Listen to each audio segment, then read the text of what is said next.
जय हिंद दोस्तों। तो हम लोग कक्षा 10वीं के सब्जेक्ट मैथ का मॉडल पेपर देख रहे हैं और हम लोग पार्ट फर्स्ट में 20 जो बहुविकल्पी प्रश्न होते हैं उनको सॉल्व किया था। अब हम लोगों का खंड ब आएगा। इसमें आपके 6 सवाल दिए जाएंगे। आप अपने स्क्रीन पर देख सकते हैं, लिखा है सभी खंड कीजिए। इसमें पहला क्वेश्चन क्या दिया है? पहला क्वेश्चन दिया है सिद्ध कीजिए कि एक त्रिभुज की एक भुजा के मध्य बिंदु से होकर दूसरी भुजा के समांतर खींची गई रेखा तीसरी भुजा को समद्विभाजित करती है। कह रहा है हम लोगों का ये कह है। इसका सॉल्यूशन हम लोग देखते हैं।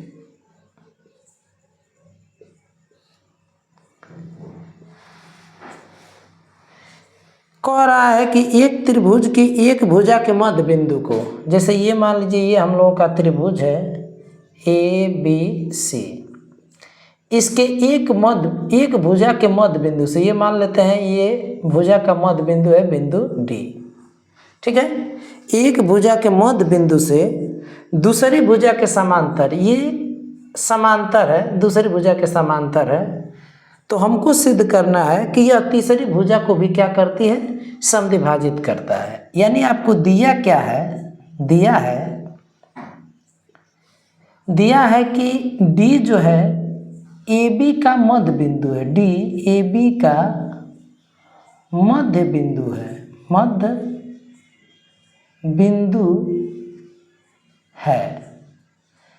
जब D AB का मध्य बिंदु है तो इसका मतलब ये हुआ कि AD बराबर क्या होगा? DB होगा। और ये दिया है कि DE जो है DE वह समांतर है BC के। ये दो चीज़ आपको दिया है। क्या दिया है? दिया है कि एक त्रिभुज के एक भुजा के मध्य बिंदु से और दूसरी भुजा के समांतर ये एक रेखाखंड है। तो हमको क्या सिद्ध करना है? हमको सिद्ध करना है, हमको ये सिद्ध करना है कि AE बराबर EC, AE बराबर EC, अर्थात जो यह DE है, DE AC को समद्विभाजित करती है। AC को क्या करती है? समद्विभाजित करती है। समद्विभाजित करती है। समद्विभाजित करती है।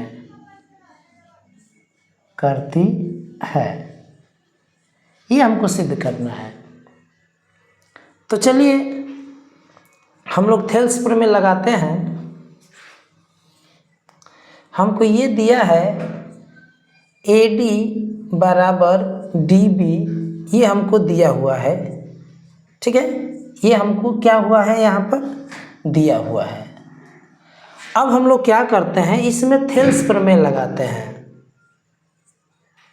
उपपत्ति मैं करता हूँ, इसको मैं प्रूफ करता हूँ, सिद्ध करता हूँ।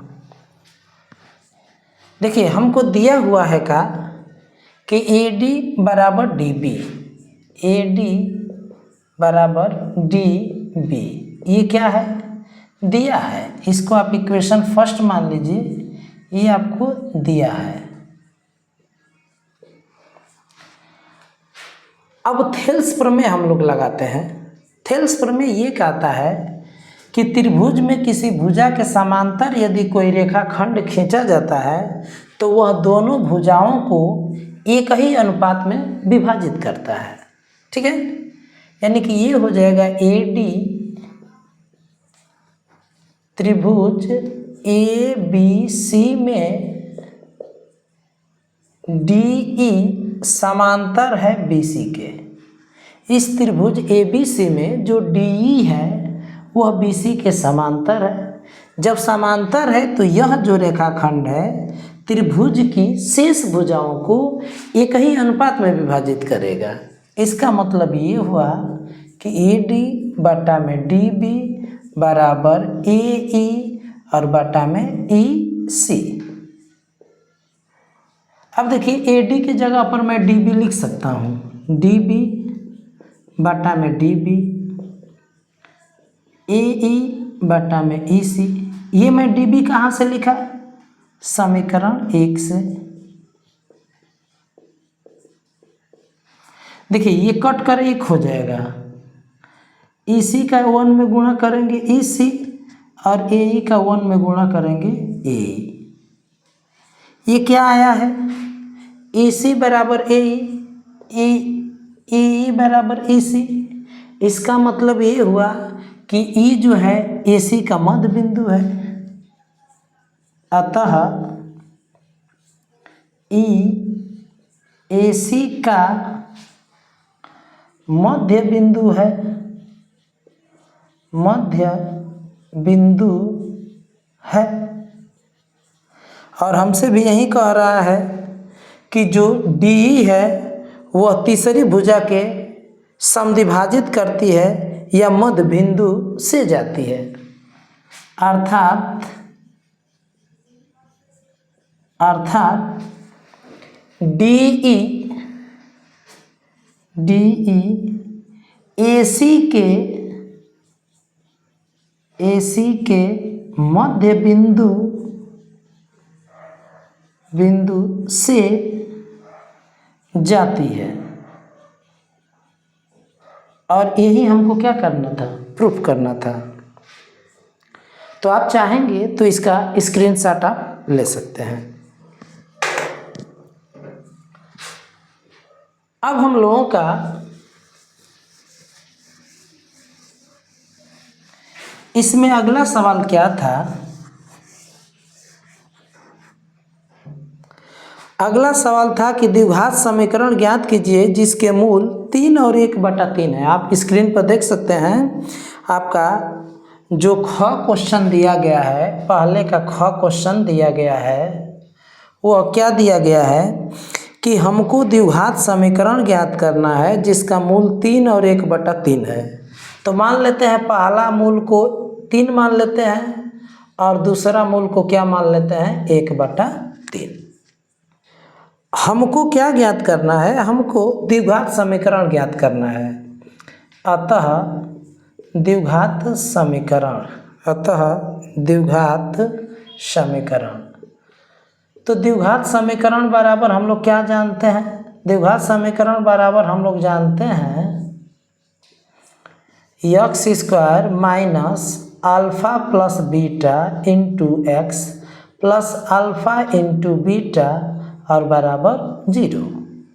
तो x² माइनस अल्फा माने 3 है और बीटा माने क्या है? 1/3 है, और प्लस अल्फा माने 3, बीटा माने 1/3 इक्वल टू 0। 3 से 3 ये कैंसिल हो जाएगा। अब यहाँ पर x ये रहेगा ही। अब देखिए इसको सॉल्व करिए, 3 3 जा 9 हो जाएगा और प्लस 1 और बाई 3 प्लस 1 इक्वल टू 0। यहाँ पर x रहेगा ही, ये x छूट रहा है, x प्लस 1 इक्वल टू 0। देखिए ये 3 का इधर गुणा होगा तो 3x² माइनस 9 1 10x प्लस 3 1 जा 3 और पूरे का बटा 3 हो जाएगा और इक्वल टू 0। ये जो 3 है ना भाग में इधर गुणा में आ जाएगा तो ये 0 आ जाएगा। 3x² minus 10x plus 3 equal to 0 और ये हमारा हो जाएगा आंसर। हमको द्विघात समीकरण ही ज्ञात करना था और ये हम लोगों का क्या हो गया? द्विघात समीकरण हो गया। अब पहले का ग सवाल क्या दिया है? पहले का ग लिखा है कि बिंदुओं ए 1 3 और बी बराबर -4 और 6। देखिए दो बिंदु दिया है आपको, एक दिया है ए बराबर दिया है 1 और 3, बी बराबर दिया है -4 और 6। तो इसको आप x1 y1 मान लीजिए और इसको आप क्या मान लीजिए x2 y2, ऐसा मान लीजिए आप। ये आपका x1 y1 हो गया और जो बिंदु B दिया है उसको आप x2 y2 मान लीजिए, -4 और 6। कह रहा है को मिलाने वाले रेखाखंड को दो संबंध 1 के अनुपात में अंतः विभक्त करने वाले बिंदु के निर्देशांक ज्ञात कीजिए। तो इन दोनों बिंदुओं को, जैसे मान लीजिए यह बिंदु है और यह बिंदु B है, ठीक है, A है B है और यह बिंदु C, इन दोनों को दो संबंध 1 के अनुपात में विभाजित कर रहा है। तो इसको हम मानते हैं M1 संबंध M2, ये है 2 संबंध 1। जो हमारा अनुपात दिया गया होता है उस अनुपात को हम लोग क्या मानते हैं, 2 संबंध 1 मानते हैं और यह हमारा अनुपात दिया हुआ है 2 संबंध 1। हमसे पूछ रहा है इस बिंदु का निर्देशांक, अंतः विभाजित करने वाले बिंदु का निर्देशांक, तो आप x और y मानते हैं, ठीक है। तो फार्मूला क्या होता है अंतः विभाजन का सूत्र,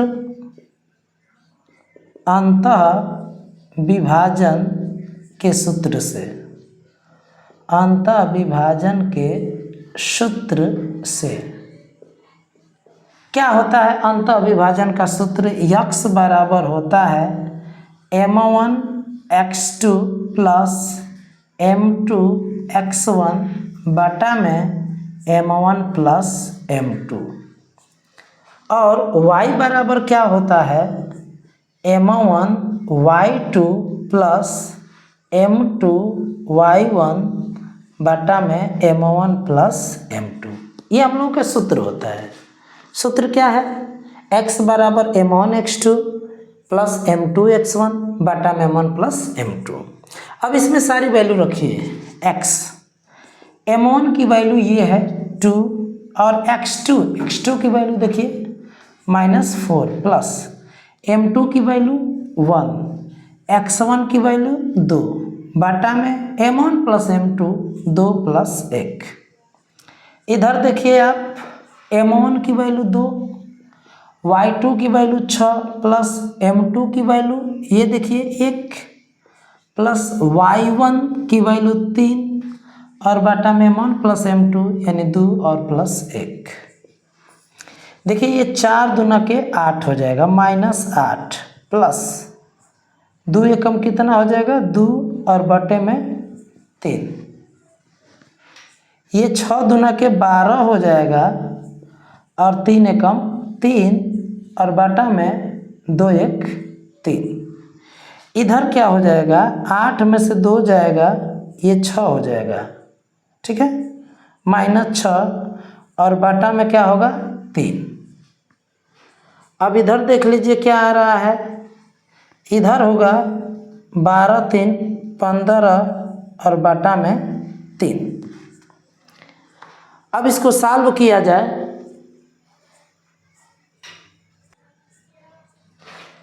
तो हम लोग देखते हैं कि कहीं गलत तो नहीं है, एक बार मिला लेते हैं, देखते हैं m1 x2 plus m2 x1 बटा में m1 प्लस m2 है, तो m1 की वैल्यू 2, x2 की वैल्यू -4 है प्लस m2 की वैल्यू 1 है, x1 की वैल्यू है 1, ये मिस्टेक हुआ है 1 है, ये भी क्या है 1, इसको भी मिला लिया जाए। m1 की वैल्यू है 2, y2 की वैल्यू 6, ठीक है, प्लस m2 की वैल्यू है 1, सही है, और y1 की वैल्यू है 3, सही है। तो ये 8 में से 1 जाएगा, 7 बचेगा और इधर 3 पाँचे कितना हो जाएगा 15। तो हमसे पूछ रहा था इस बिंदु का निर्देशांक, अतः वह बिंदु क्या हो जाएगा, अतः जब वह बिंदु निकालेंगे, वह बिंदु निकालेंगे एक्स वाई, तो ये होगा -7/3 और ये आपका आ जाएगा 5। तो वह बिंदु हम लोगों का क्या निकल जाएगा, -7/3 निकल जाएगा और 5 निकल जाएगा। अब अगला सवाल क्या दिया हुआ है, घ। आप स्क्रीन पर देख सकते हैं 14 सेमी त्रिज्या वाले एक वृत्त के एक त्रिज्यखंड का क्षेत्रफल ज्ञात कीजिए जिसका कोण 30 अंश है। कह रहा है कि एक वृत्त का त्रिज्यखंड है। त्रिज्यखंड ऐसे आप जानते ही हैं कि त्रिज्यखंड 2 त्रिज्याओं और एक वृत्त के चाप द्वारा घिरा हुआ आता है। जैसे मान लीजिए ये हम लोगों का त्रिज्यखंड हो गया OAB, ये क्या हो गया, त्रिज्यखंड हो गया। कह रहा है कि 14 सेंटीमीटर इसकी त्रिज्या है, 14 सेंटीमीटर इसकी क्या है त्रिज्या, और इसका कोण जो है 30 अंश है। इसका कोण कितना है 30 अंश। हमसे पूछ रहा है कि इस त्रिज्यखंड का क्षेत्रफल कितना होगा। तो त्रिज्यखंड का क्षेत्रफल, त्रिज्यखंड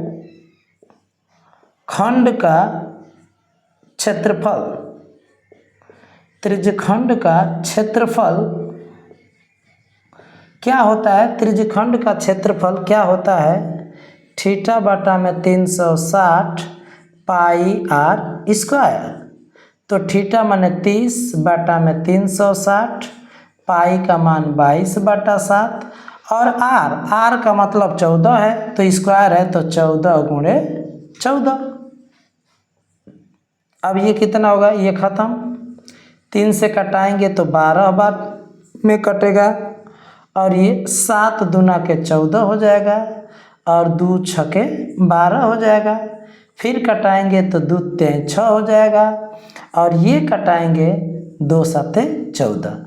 तो 22 7 आपका कितना आ जाएगा, 7 दूना के 14, 7 दूना के 14 1 15/3। ये एरिया है तो एरिया का मात्रा क्या होना चाहिए, सेंटीमीटर स्क्वायर होना चाहिए। अब 3 से डिवाइड करिए, 3 5 15 ये हो गया और ये 3 एकम 3 आ जाएगा। उसके बाद 1 बचेगा तो 3 सेंटीमीटर का स्क्वायर। तो ये हम लोगों का आ गया त्रिज्यखंड का क्षेत्रफल। अब देखिए अगला सवाल क्या दिया है। अगला सवाल लिखा है XY में ऐसा संबंध ज्ञात कीजिए कि बिंदु XY 3 6 और -3 और 4 से समदूरस्थ हो। आपका बिंदु XY दिया है, यह बिंदु XY है, XY मान लेते हैं यह बिंदु A है। एक बिंदु ये दिया है आपका B दिया है 3 और 6 और एक बिंदु C दिया है -3 और 4। ये कह रहा है कि यह जो बिंदु XY है B और C से समदूरस्थ है। ठीक है, तो जब A B और C से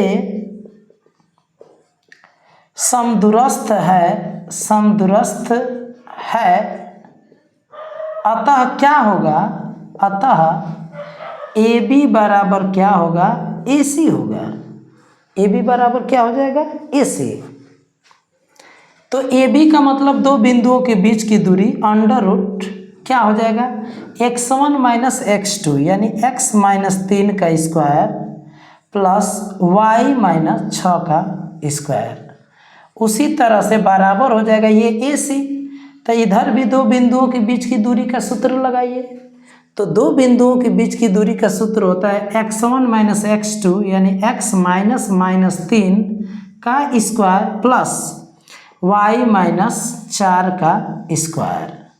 ये आपने क्या किया, दोनों पक्षों में दूरी का सूत्र अप्लाई किया। अब दोनों पक्षों का वर्ग कर दीजिए। दोनों पक्षों का वर्ग करने पर, दोनों पक्षों का वर्ग करने पर तो वर्ग करिए, तो ये x माइनस 3 का स्क्वायर प्लस y माइनस 6 का स्क्वायर, ये आपने वर्ग किया। वैसे ही माइनस का माइनस में गुणा करेंगे तो प्लस हो जाएगा। आपने इधर भी वर्ग किया तो वर्ग और ये रूट, ये दोनों कैंसिल आउट हो जाएंगे। अब बचेगा क्या, ये हमारा बच रहा है x माइनस 3 का whole square plus y minus 6 का होल स्क्वायर, x प्लस 3 का स्क्वायर, y माइनस 4 का स्क्वायर। a माइनस बी के होल स्क्वायर पे तोड़िए, a square plus B square minus 2ab, a square plus B square minus 2ab।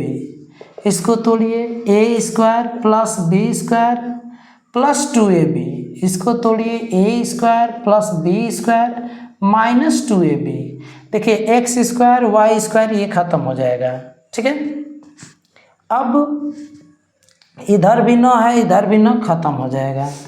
ये देखिए 6x plus 36 minus 12y, इधर आएगा minus 6x minus 16 plus 8y, ठीक है, ये 0 आ जाएगा। अब देखिए ये minus 6x minus 6x minus 12x, ये माइनस 12y है, ये प्लस 8y है, घट जाएगा तो माइनस 4y। 36 में से 16 घटेगा तो ये 20 आ जाएगा इक्वल टू 0। 4 से डिवाइड करिए, 4 3 जा 12, 4 1 जा 4 और 4 5 जा 20। माइनस से भी डिवाइड करिए तो ये भी प्लस और ये आ जाएगा माइनस इक्वल टू 0। तो हमसे पूछा था कि x और y में ऐसा रिलेशन ज्ञात कीजिए जिससे बिंदु A, B और इसी से क्या हो, समदूरस्थ हो। तो ये हम लोगों का x और y में क्या हो गया, रिलेशन हो गया। इस क्वेश्चन का अंतिम सवाल क्या पूछा है,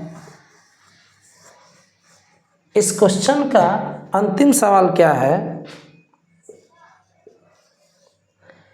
PE बराबर दिया है, PE बराबर दिया है 0.9595। आपसे पूछा है PE नहीं पूछा है, E नहीं। इसको हम लोग ऐसे दिखाते हैं, PE डैश ऐसे दिखाते हैं। तो हम लोग क्या जानते हैं, हम जानते हैं, क्या जानते हैं कि PE प्लस PE डैश बराबर 1 होता है। अर्थात किसी घटना के घटित होने की प्रायिकता और उसके न घटित होने की प्रायिकता एक होती है। अब PE की value 0.95 plus PE dash equal to 1, ये प्लस है उधर जाएगा माइनस, 1 माइनस 0.95, सब्ट्रैक्ट करिए 1.00 और इसमें से सब्ट्रैक्ट करना है 0.95। ये 10 में से 5 जाएगा 5, यहाँ 9 0.0, यानी कि ये आपका आंसर हो जाएगा। यानी PE नहीं बराबर आ रहा है 0.05 और ये हम लोगों का क्या हो जाएगा, आंसर हो जाएगा।